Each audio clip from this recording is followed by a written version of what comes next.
Oi pessoal, esse é o Tech Me Up, videocast da Ela Executive Search, uma empresa de recrutamento e pesquisa executiva na área de tecnologia. Eu sou a Fran e aqui nós vamos falar um pouco sobre o universo das startups, sobre as inquietações do mundo da tecnologia. Antes de eu apresentar as pessoas que estão aqui nesse vídeo, essas pessoas maravilhosas que são nossas convidadas, eu gostaria de contar como a gente chegou nesse episódio. Então, recentemente, no início do ano, a Ela lançou um report sobre a participação feminina em cargos de liderança nas empresas de tecnologia. E nós encontramos tantas coisas interessantes nesse report que a gente achou por bem abrir um novo espaço e falar muito mais sobre esse assunto. E aí é sobre isso, então, o nosso episódio, que se chama Onde Estão Elas? E, para falar sobre esse assunto, eu gostaria, então, que as nossas convidadas se apresentassem. Ana, podemos começar com você? Claro, tudo bem? Um prazer enorme estar aqui com vocês. Bom, sou a Ana Terra, executiva aí de tecnologia, engenharia de software. Trabalho na área há mais de 20 anos, né? Eu falo que depois dos 20 anos a gente para de contar, porque a gente vai ficando muito velha, né? A gente para de contar, mas é isso, estou super feliz de estar aqui com vocês. Eu acho que é um tema que a gente tem muita coisa para explorar, né? Um tema que já avançou bastante no mercado de trabalho, mas que a gente ainda tem um chão enorme aí pela frente de avanço. Muito bom, obrigada pelo convite, Fran. A gente que agradece, Marta. Olá, tudo bem? Começar agradecendo também pelo convite, um momento super especial aqui, é uma honra poder compartilhá-lo com vocês. Eu sou a Marta, também sou executiva na área de tecnologia, não tenho aí tantas boas experiências quanto a Ana em tempo, né, tantas primaveras, mas eu tenho uns 10, 12 anos já vivendo nesse mundo, espero poder chegar aos 20 dela também, poder parar de contar. De fato, o tema que a gente vai falar aqui hoje está super em voga, e eu acredito que cada vez mais a gente tem que naturalizá-lo, né? Tem que tornar parte do nosso dia a dia, sem ser aquela coisa que a gente trata por exceção. Então, super legal a gente estar tendo esse espaço aqui, que é mais um espaço de naturalizar um tema que é super importante, não só para a gente em tecnologia, como para a sociedade como um todo. Bacana, hein? Obrigada de novo pelo convite. Obrigada, Marta. Mariana. Oi, tudo bom? Eu sou a Mariana, eu sou recrutadora na Ela, né, trabalho junto com a Fran nessa mesma posição, trabalho muito próximo também da Lari, que é uma das pessoas que encontram os perfis, como encontramos vocês, né, Marta e Ana, e aqui a gente vai falar um pouquinho, né, dar uma introduzida sobre o report, sobre como isso surgiu, né, dividindo também com a Lari, que tocou também esse projeto junto com a gente. Muito bom, Larissa. Eu sou a Larissa, ou a Lari, como a Lari falou ali. Eu sou pesquisadora na Ela. Como elas nos falaram, eu encontro os perfis de vocês, sou a stalker de executivos. Sou formada em publicidade e trabalhei com pesquisa de mercado. E então, desse meu passado, eu trouxe a ideia para ela da gente trabalhar com insights referente ao mercado que a gente está atuando, né? Que é o mercado tech. E aí nasceu o Ela Insights. Muito legal. E do Ela Insights a gente criou esse videocast. Muito bacana. Eu acho que é bacana a gente começar a trazer os pontos mais frequentes, assim, de uma forma geral, o que a gente consegue encontrar na carreira de mulheres na área de tecnologia. Qual é a primeira coisa que vem na cabeça de vocês quando a gente fala desse tema? Eu acho que a primeira coisa que vem na minha cabeça, e depois a gente, né, é bom escutar todo mundo, vem muito essa parte do desafio de ser mulher em tecnologia, né? Porque já é um mercado que majoritariamente ele é muito, tem uma predominância masculina, né, muito forte. Isso já vem de muitos anos, é da indústria, né? Tem melhorado muito, né? Acho que grandes empresas têm feito muitas campanhas, né? Muitas contratações de forma direcionada. Então, acho que a própria comunidade como um todo, né? Então, as mulheres vêm se inserindo cada vez mais na área de tecnologia, mas a primeira coisa que vem é esse desafio, né? É um lugar onde dificilmente você vai se sentir na maioria, você vai se sentir de fato ali representada na maioria dos fóruns que você participar, dos treinamentos, das reuniões, desde lá do início de carreira, né? Já começa desde a época de estudo, de colégio, de faculdade, por aí vai. Eu concordo com a Ana, né? A primeira coisa que vem na cabeça é o desafio.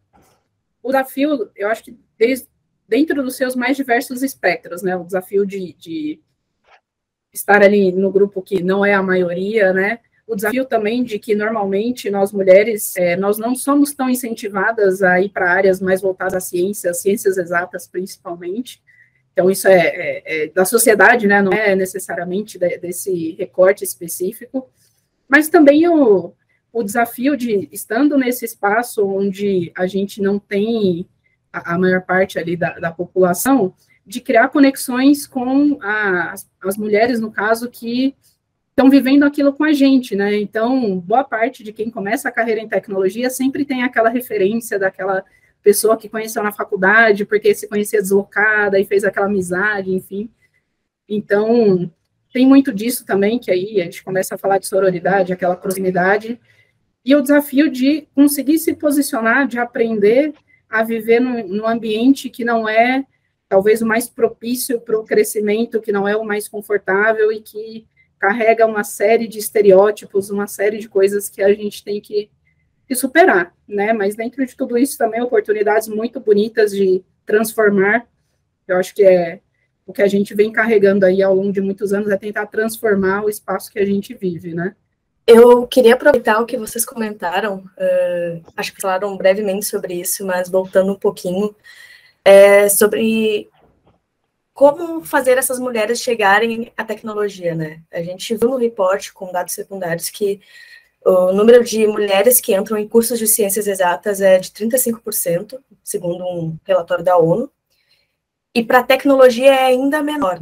A gente não é incentivada a seguir essa área na vida, né?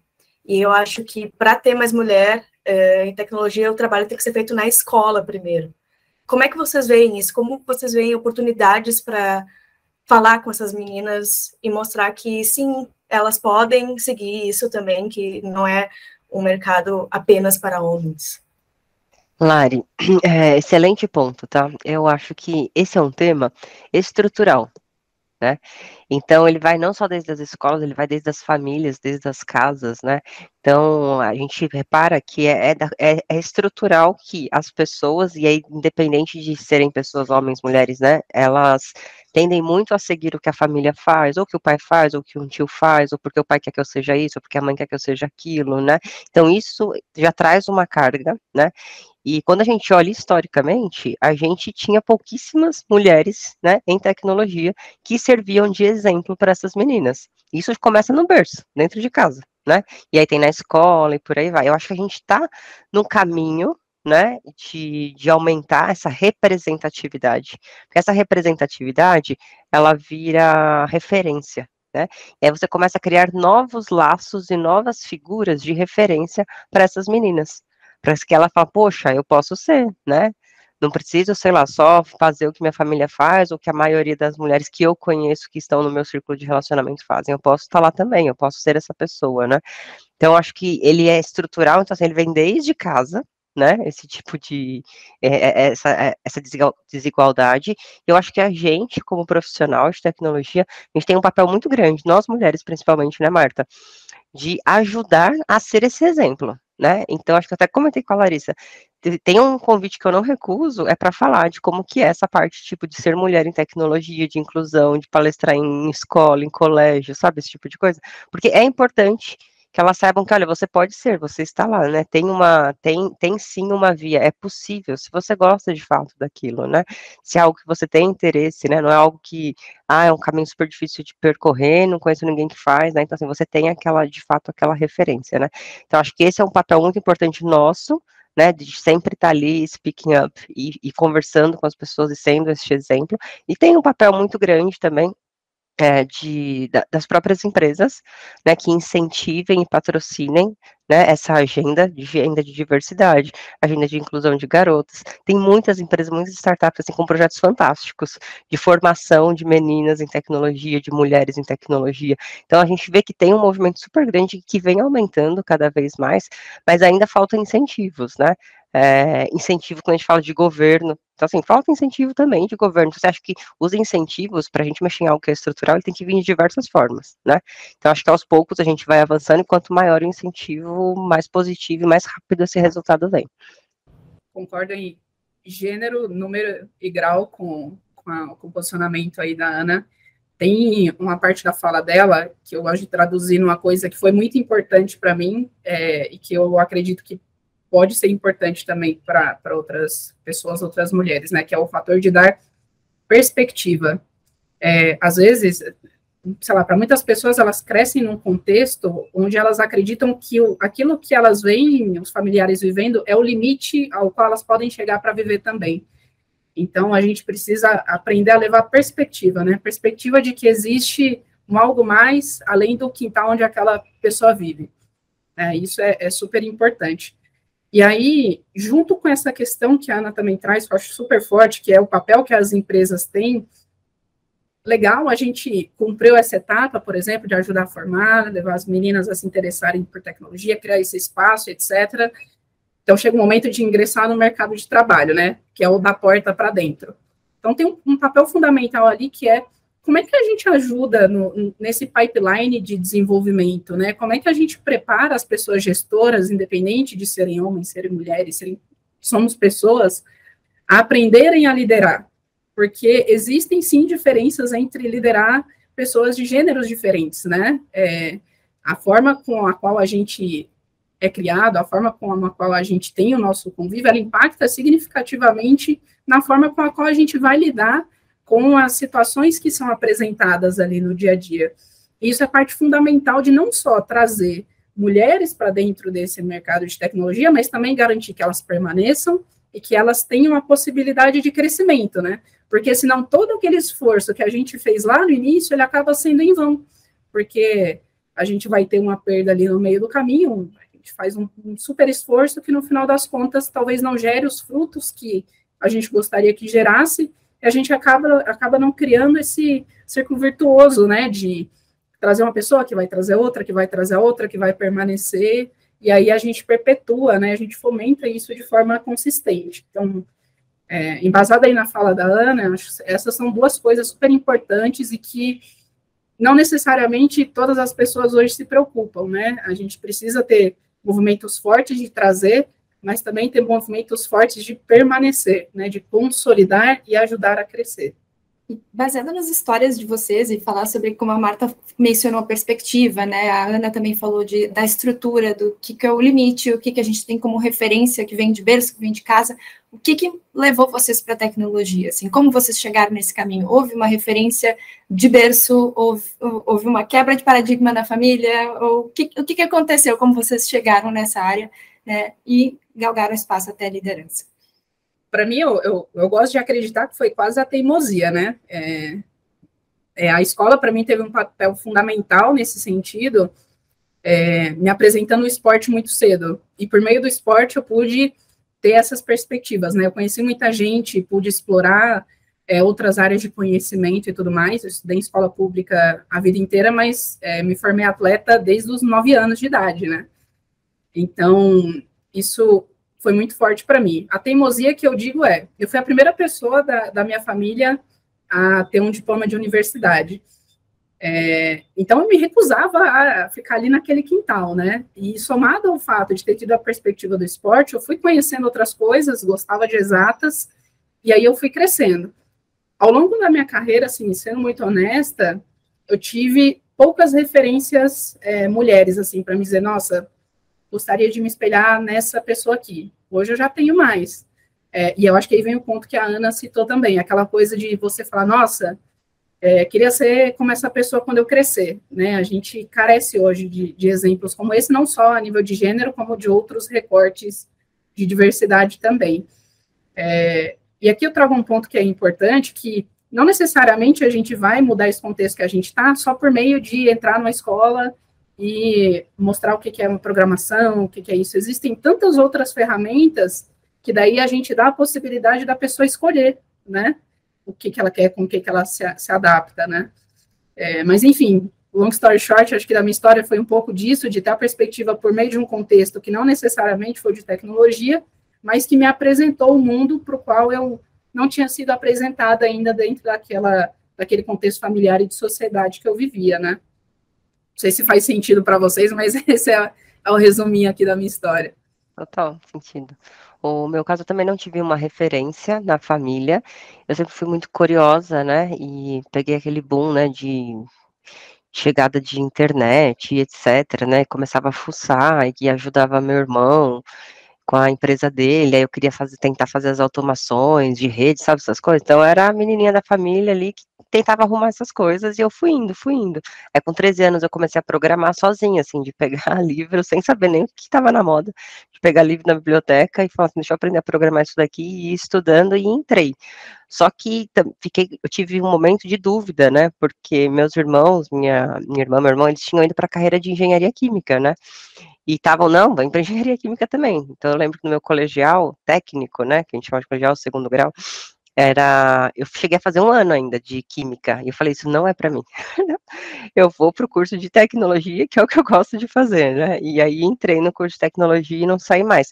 Não tive nenhuma, tipo, a repressão da família ou nada, né? Então, sempre tive essa liberdade de escolha, o que é super positivo, mas eu sabia que tinha que ser eu sozinha ali, né? Tipo, eu teria que buscar todos os desafios e carreiras, porque não tinha um exemplo próximo a ser seguido. Né? E vocês estavam comentando também sobre a questão de permanência, né? Não é só chegar lá, é permanecer, né, nesses cargos de liderança. E me levantou uma curiosidade muito grande de saber, mulheres em cargos de liderança nessas empresas em que a maioria são homens, há uma necessidade explícita ou implícita de a mulher ter que se provar o tempo todo naquela posição?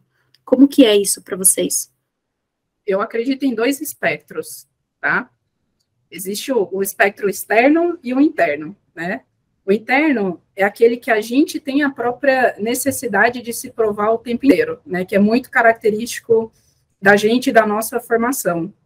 E muitas vezes as pessoas não estão nem prestando atenção, né? No sentido de a gente está ali tentando se provar para alguém que tem outras preocupações, enfim.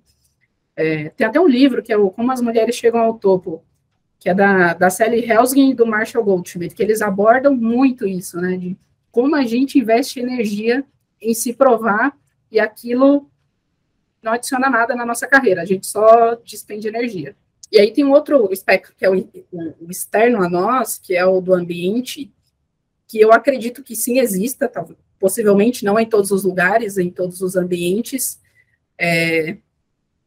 mas que sim fomenta, do tipo, você entrega um resultado que talvez é 20%, 30% maior que um do homem, e possivelmente aquele homem vai ser promovido da mesma forma, porque talvez o que venha somado ali não é só o resultado em si, é o que aquela pessoa fez sobre o resultado, como ela mostrou para as pessoas que importavam, como ela usou a rede de relacionamentos para fazer aquela situação, aquela promoção acontecer.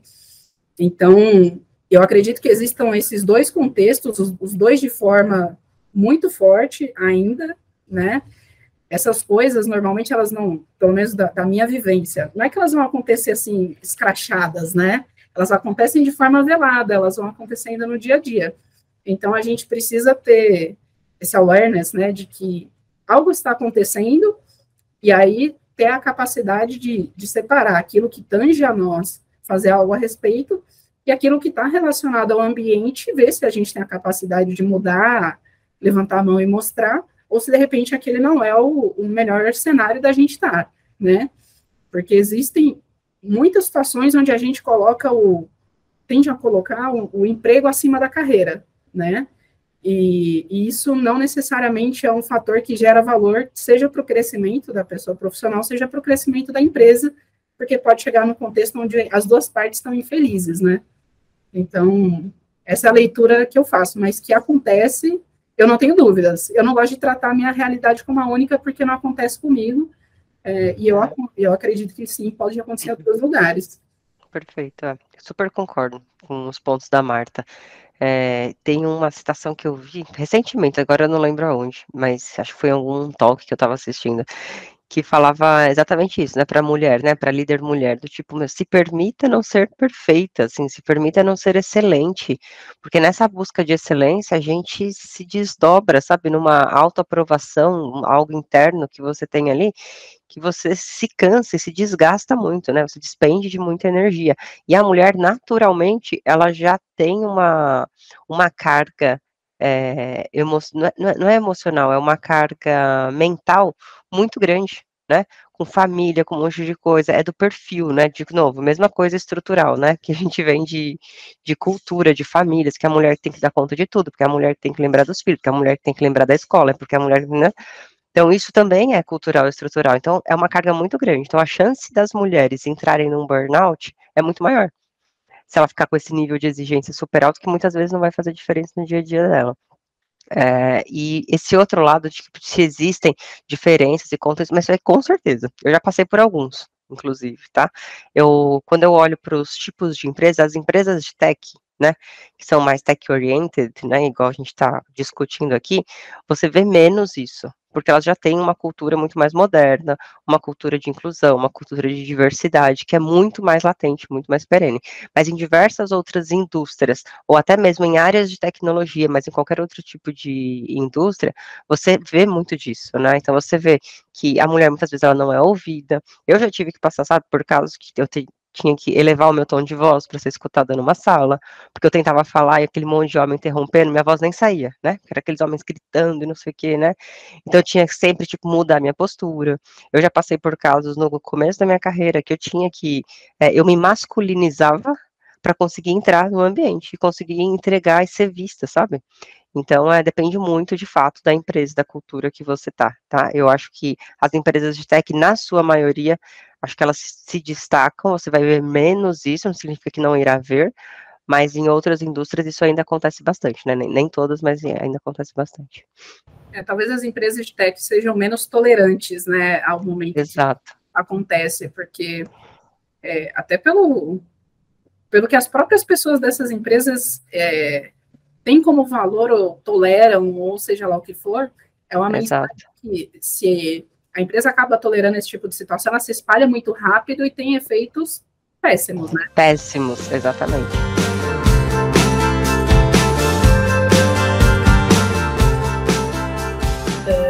Aproveitando, então, outro ponto que vocês comentaram é sobre essa dificuldade da mulher em equilibrar a vida profissional, a carreira com a vida pessoal, porque a gente sabe que existe uma pressão social para que a mulher dê conta de todos esses âmbitos da vida dela, né?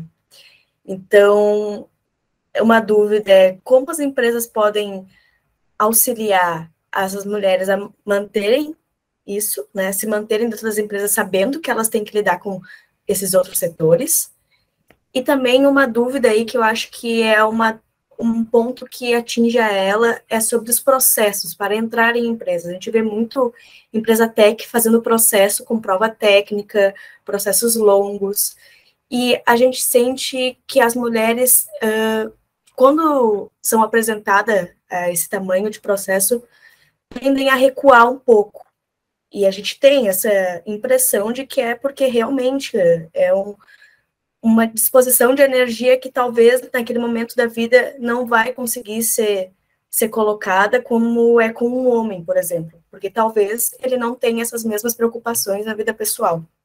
Então, essas duas questões para vocês: como manter as mulheres e incentivá-las a continuar crescendo na carreira, e como lidar com esse tipo de processo seletivo.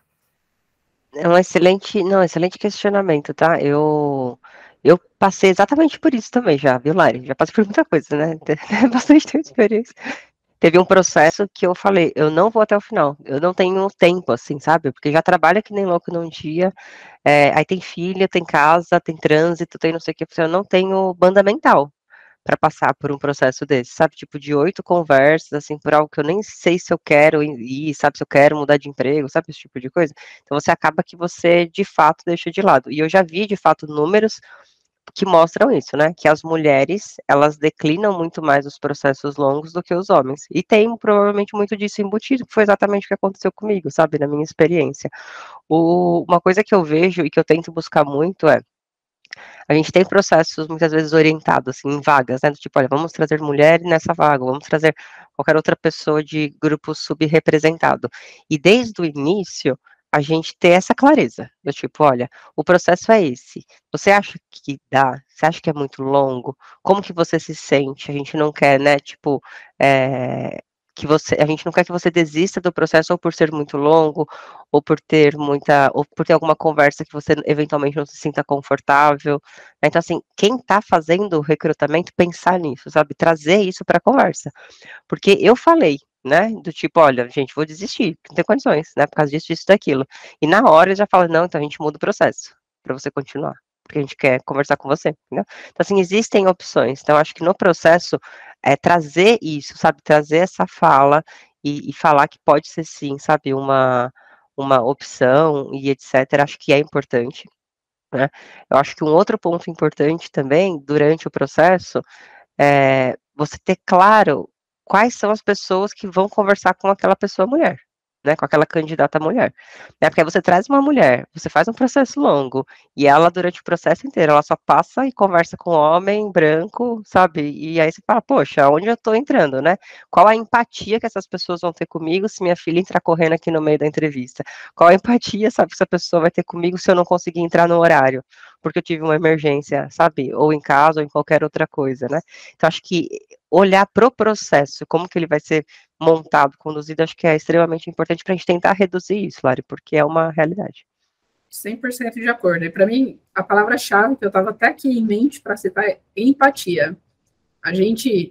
Nós e aí falando mais como empresa, como organizações, se a gente quer mudar de patamar nesse quesito, né, de recorte de diversidade e representatividade, não dá para fazer nada se não tiver empatia com a realidade do outro.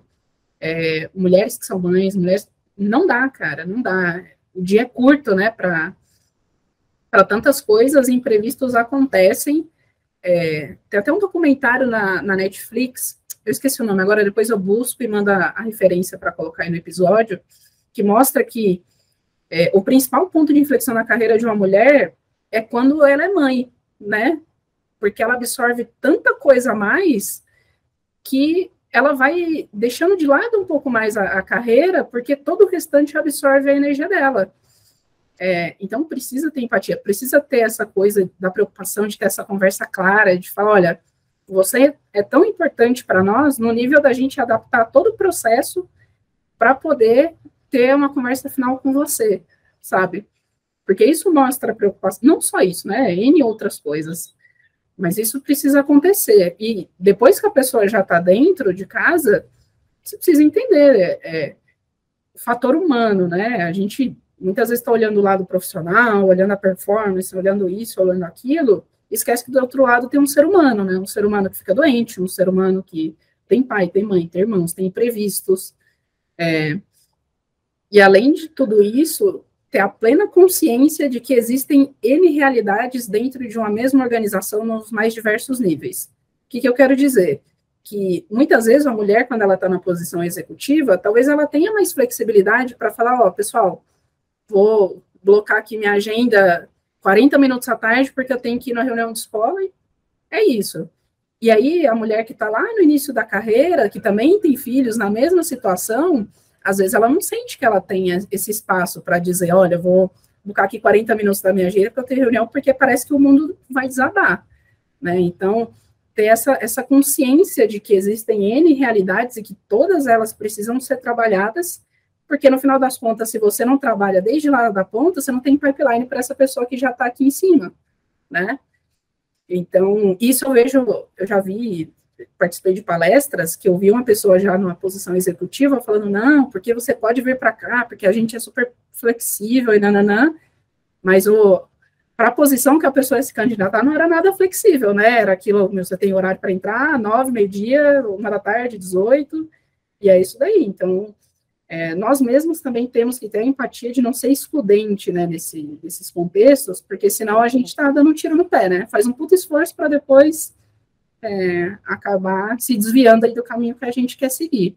Vocês já se viram, assim, em função de ver a carreira crescendo, ou adiar algum sonho pessoal, ou a carreira impactar vocês em algum período de tomar alguma decisão que fosse influenciar em vida pessoal, tanto em família quanto projetos pessoais, assim, vocês viram que isso, a carreira definiu muito da vida pessoal de vocês, ou vocês né, conseguiram encontrar o balanço entre essas duas coisas e como, assim, se vocês viram que a empresa também ajudou em algum momento, as empresas que vocês estão ou que vocês já passaram, como foi, assim, para vocês tudo isso? Eu sempre orientei muito para minha carreira, né, desde jovem, porque eu não pensava em ser mãe, não tinha nada, né, em mente planejado para isso. Aí depois dos meus 30 anos, que já tinha passado aí dos 10 poucos anos aí de carreira, eu comecei a pensar em ser mãe, só que na minha cabeça a única coisa que vinha era, eu não vou dar conta. Não tem condições de eu ser mãe, gente, trabalhando do jeito que eu trabalho. Preciso trabalhar menos, eu preciso arrumar uma outra coisa para fazer, eu preciso trabalhar numa área que seja menos acionada, que ninguém me ligue de madrugada, né, porque já vai ter criança chorando, sabe, esse tipo de coisa. E a gente que trabalha com tecnologia, cara, incidente não tem hora para acontecer, né, problema não tem hora para acontecer, é dia e noite. E aí eu falava, eu não vou dar conta, não vou dar conta, e aí comecei a ler, comecei a estudar, né, todo mundo, não, imagina, tem um monte de gente que dá conta, você vai dar conta. E entrei nessa aventura, né, de ser mãe. E nesse processo é impressionante como naturalmente a gente muda, né? É impressionante como você começa a fazer escolhas, como você começa a olhar para o todo, né? Então, assim, tem escolhas que a gente tem que fazer? Tem. Cara, não vou para tal empresa, não vou aceitar tal oportunidade, que por melhor que seja na minha carreira, não é o meu momento agora, com filho pequeno, com não sei o que. Então, assim, você pesa o todo. Ah, pode acontecer mais com mulher do que com homem. Eu acho que é um âmbito, sabe, que você já entra meio que no todo.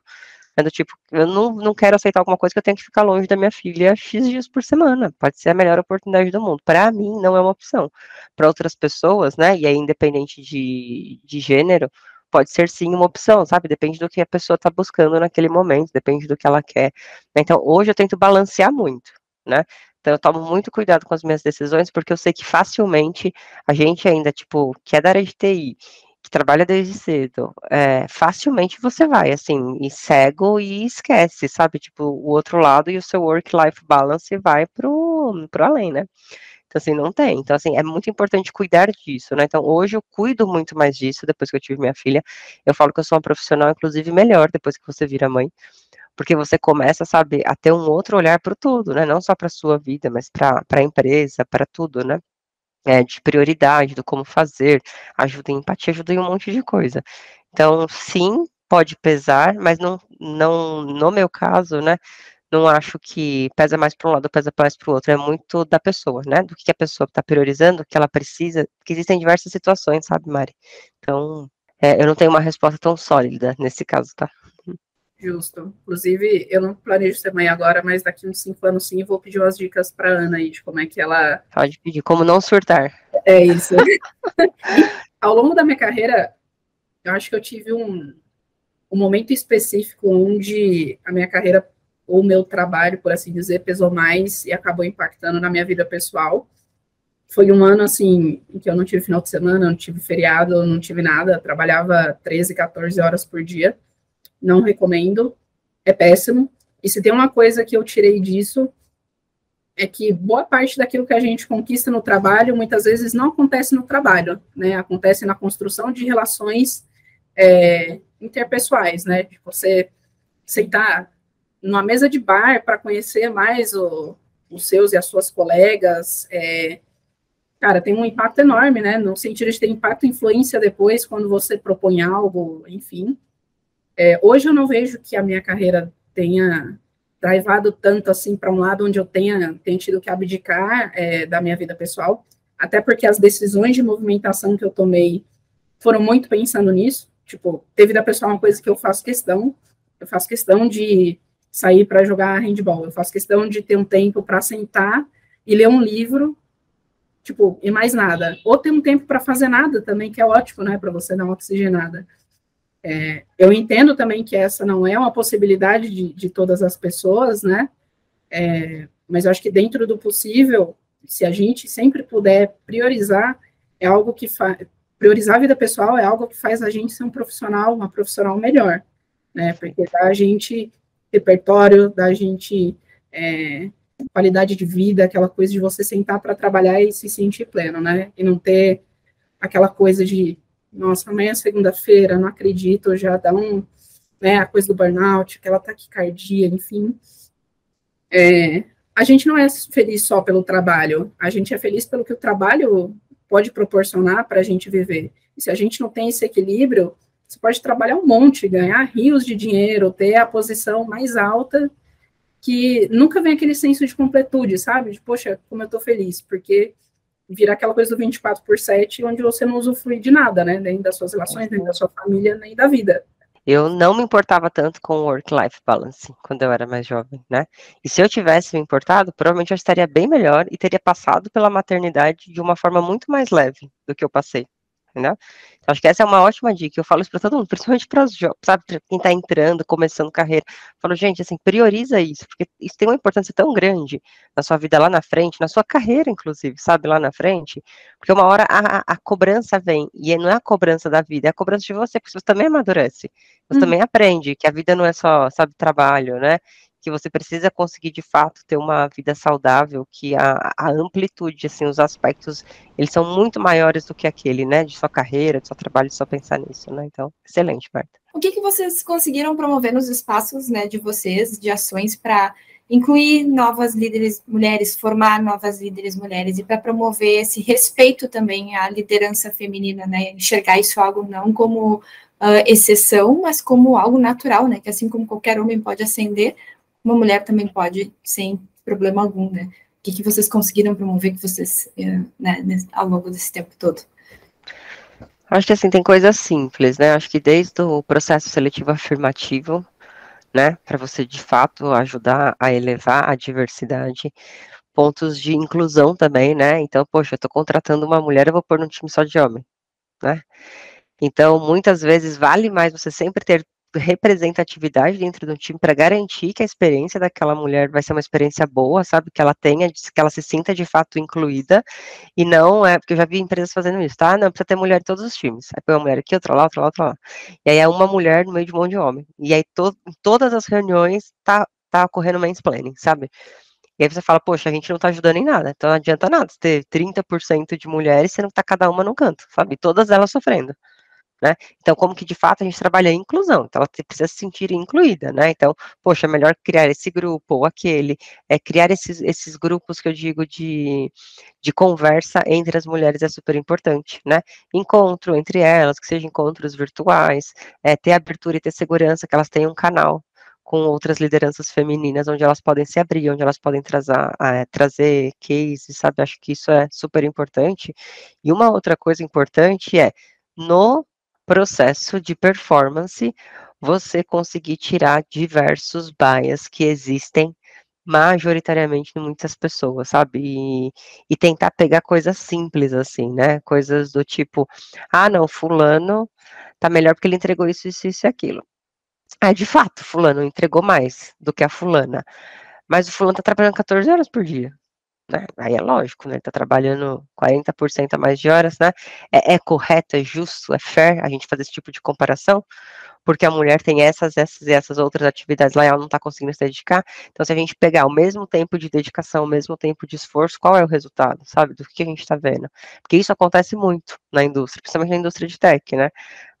Os homens se esforçam, ela trabalham 14 horas, porque muitas vezes pode até ter uma mulher com ele dentro de casa cuidando dos outros afazeres, né?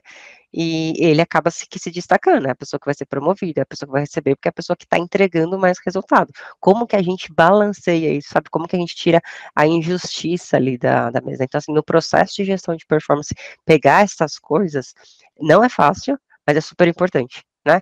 E está muito ligado com o bias, né? Com o grupo que avaliou, o grupo de pares que está avaliando, são só homens avaliando, e por aí vai, né? Então tem muita coisa, acho que nesse meandros aí que a gente consegue olhar. O que você acha, Marta? Excelentes pontos, concordo, assim, se desse para concordar mais 100%, eu concordaria. E tem um ponto para mim que é fundamental, que é a gente precisa falar sobre o assunto. Precisa falar sobre o assunto, precisa